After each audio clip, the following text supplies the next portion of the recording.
Well, Ine Thompson joins us now to bring us a campaign roundup for today. Hello, Ine.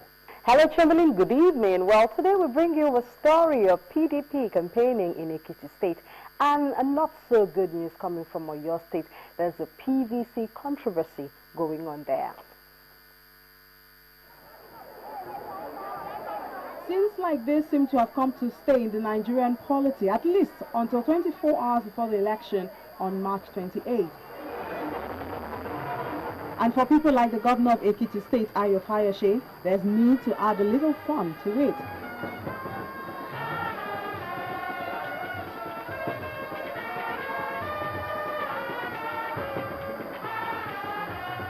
This PDP campaign in Ekiti State has the wife of the president, Patience Jonathan, proudly calling for the re-election of her husband. If you want not to go to the traditional method, if you want not to go back to Catalonia, if you want not to go back to Anatol,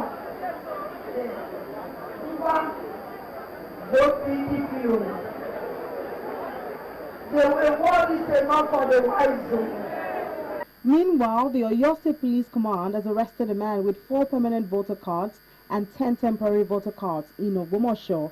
The police says that although investigation is inconclusive, the suspect has failed to give acceptable answers during questioning. This is both criminal and also a violation of the Electoral Act, Article Section 16, subsection 2 of the Electoral Act made it very clear the offence for anybody to be found in possession of voter's card other than his own. And the more you ask questions, the more he becomes confused. However, INEC REC in the state claims no knowledge of the matter. It's an irrational statement for anybody to say that. Why? Because we are right here. Even on Sunday we are working. No police officer have come here saying that they found anything on anybody that belongs to us. We on our part haven't run to police to say that we are missing any TVC. So, who is fooling who here? A contradiction brewing, but the electorate only hope that matters like this are resolved as soon as possible. Well, with just 10 days more before the election day, we hope that matters such as that we hear from Oyo State will be dealt with very, very quickly. Back to you, Chamberlain. Thank you, Ine. Let me get to Benga Sheson, IT consultant today, and get one more question from him before we wrap up. Benga, let's get your thoughts briefly on this one. Now, these cards, first, there's lots of argument about it. Yes, people say they can see his street-based card and not the chip and pin. Some others say it may be street-based, but it's got some chip inside it. Secondly, is there any way that if you put this card beside or close to your phone or any magnetic object, it gets disoriented? If you don't handle it properly, it may become invalid to the extent that the card holders may not read it on the day of elections. That's definitely a concern.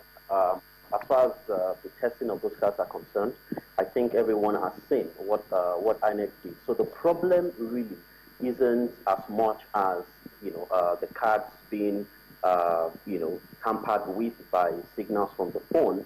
The questions we've had are around fingerprints, and anyone, of course, who understands fingerprints knows that there are many things that can happen. I mean, if you have any hormonal imbalance, if you're pregnant or anything like that, the fingerprint, of course, changes and things like that. Those are the things that INEC, should worry about, and external factors, like I mentioned earlier, in terms of preparing for, big-scale jamming and things like that. But I don't think that anyone should worry about their cards being close to their phones and having problems like that. That's not something to worry about at all.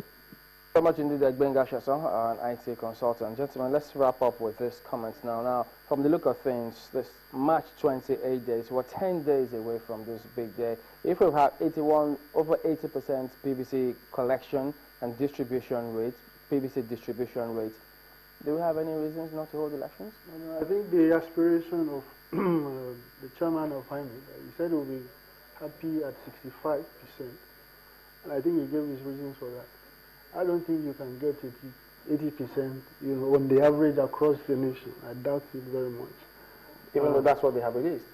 They've got over Across- 80% distribution. No, no, no. They have the figures state by state. There is no national average as we speak. So it's not... Senator?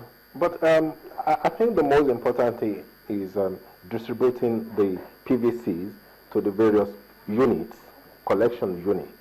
It's now left for voters to go and collect, retrieve their PVCs. By going there, you drop the TVC and you collect the PVCs. And a lot of advert has been on radio, television, newspapers, imploring voters to go and collect their PVCs. And that is as much as parties, individuals can do. You cannot force anybody to go and collect its PVCs. So to the best of my knowledge, what I know remains is the 700,000 which was promised will come within the next few days. All right, Senator Ganyu Solomon, the member of the APC, and Mr. Akion Shutoku, coordinator, presidential strategy team of the PDP. Thank you both for coming on today. Thank you. Thank you. Very well. Well, that's the program today. We thank you all for watching. From all of us here today, I'm Chamberlain, so good night.